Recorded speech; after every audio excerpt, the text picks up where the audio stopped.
Thank you. Gaurav, Yes. all yours. So Thank you, Dr. Maipal Gaurav, sir. you know, runs Drishti, great guy, and again, an early exponent for Femto and FECO, and he's from Dehradun, and he'll be talking about pupil and iris issues, expanders and reconstruction. Over to Thank you, you. Gaurav. Thank you so much, Maipal sir, for including me in this course, and a very good morning to everyone for the meeting.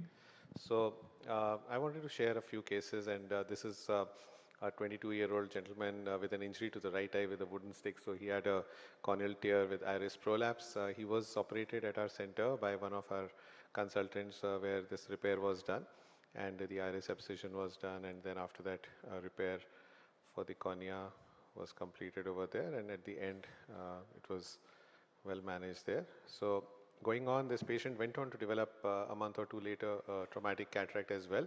And once the patient was out, initially he had fairly good vision and then gradually started deteriorating. Eventually, patient was due for a cataract surgery, and this is how it looked. So there was quite a bit of iris tissue loss, and I was trying to imagine. So there is a big sphincter tear over here. So this is torn because that's where it was prolapsed, and there is also a lot of tissue loss here.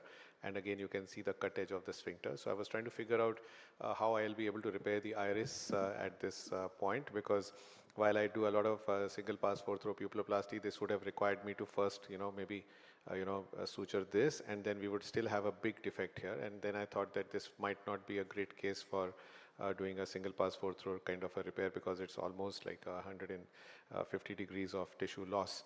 Now the topography showed very nice symmetric astigmatism, and so we thought we might use a toric lens, and we got this segment. We got several segments designed actually, so this is almost a 180 degrees. We got a 120 degrees design, and we got 3 different sizes done, because these are customized segments by one of the companies which does it for us. And when we then decided to go in with the surgery using a toric lens, we had a plan in place of implanting this artificial segment. And the cataract surgery itself was fairly uneventful. It was a soft cataract, and you can see here that it was just aspirated. And then now the challenge was that we had a 2.2 incision, and we wanted to implant that segment after the lens was implanted. There were 2 thoughts. One was to put that in the bag, but then we quickly realized that inside the bag there's not enough space to get this segment in.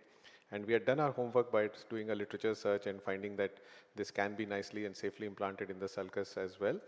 And we had to enlarge the incision, because rotating this segment was not possible through a 2.2 incision.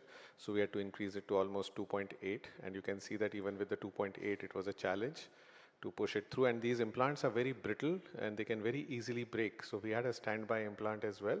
And you can see that finally, after a lot of manipulations, we were able to get this implant in and position it correctly into the sulcus. So there it now sits in the sulcus, and it's nicely closing the defect. So at the end of this, it started looking much better, because the IL edge was fairly covered, and once the pupil came down, we could. This was the eye trace outcome. We had to use a toric lens of almost 3 diopters. You can see here a 3.2 diopters toric IL implant was used.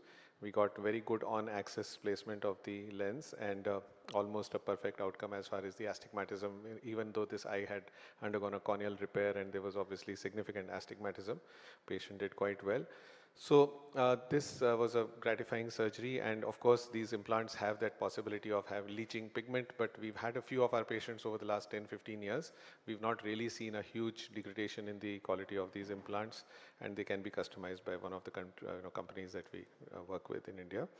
So this was another patient. Now this gentleman had a fellow eye with a trifocal lens, and was very keen that in this eye wants of trifocal lens as well. But in this eye, as you can see, there was a situation with the iris being very unhealthy, and the pupil was drawn completely to one side, and there were adhesions here.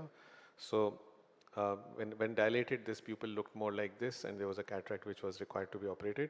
So again, the cataract surgery itself was not as challenging, and of course patient also had significant astigmatism. So going ahead with the cataract implants, cataract removal, we have been using this. The rexus tended to run out a little bit, so you can see that I'm just moving it to one side and doing the Bryan-Little's maneuver to bring that rexus back under viscoat cover. So there I'm going to pull in the counterintuitive direction and the rhexis will be recovered over there. And you can see that I'm able to bring it in and then recover the rhexis. So then in these cases where you don't want all these things to happen, they tend to happen. So I was able to anyway recover that. And then of course the cataract surgery itself was fairly uneventful. Now we had to ensure that when the pupil is in the normal state, the multifocal implant should not, the center of the implant should not be decentered as far as the pupil is concerned, because the pupil was totally pulled to one side, as you can see. So of course in the dilated situation it doesn't matter, but in the normal situation the pupil was quite pulled to one side. So we had to prepare for what to do. So we went ahead and now implanted the toric lens. This is a trifocal lens. Then we've gone on and done a sphincterotomy in the end opposite to where the pupil was peaked. It has to be very controlled, and after that we decided to see whether the lens is well centered. Now once that is done, we are going to do a pupilloplasty, because we want that the pupil from this side should not be as pulled to one side or peaked to one side as the other one. So here we are going to do a single pass 4th row pupilloplasty to recenter the pupil. So when using these implants, it's imperative. Now, if this patient was undergoing a primary surgery for the first eye, I may not have opted for a implant like this, but because the fellow eye was very nicely done, patient was plano 6/6, N6 in the other eye done elsewhere.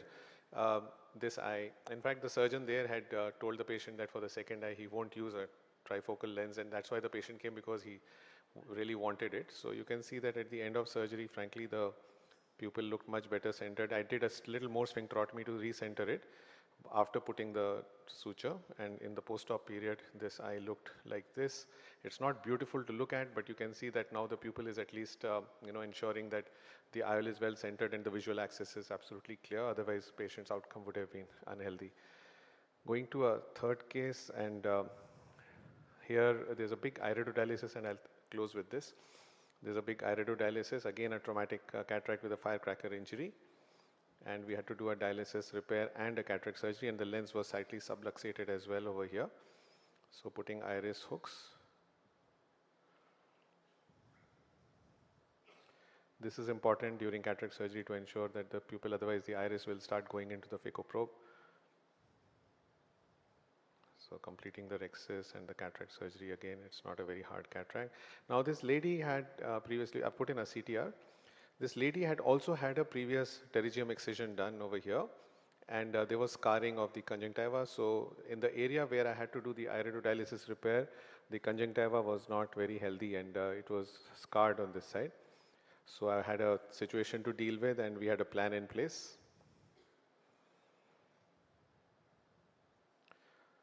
I decided that I'll go with Hoffman's pockets, which don't disturb the conjunctiva. So after tightening the chamber and ensuring that the IOP is good, because we have to make those planes, I'll make a straight groove. And these are very elegant pockets that you can make. They don't disturb the conjunctiva. Also in patients where you're planning to do a glaucoma surgery later on or something, you don't want to touch the conjunctiva. Now here is where I go wrong. I've passed the suture, and without realizing, I'm trying to let it go through the pupil edge. And this is a horrible situation because it's like a horror story.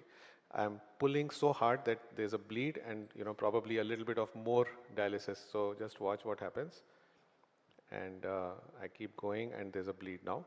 So then I'll show you how we dealt with it and how you can prevent all these things from happening. So there's a lot of learning, and you can see that the iris is now almost 180 degrees out of the dialysis has increased, and it's also prolapsing, not a good situation.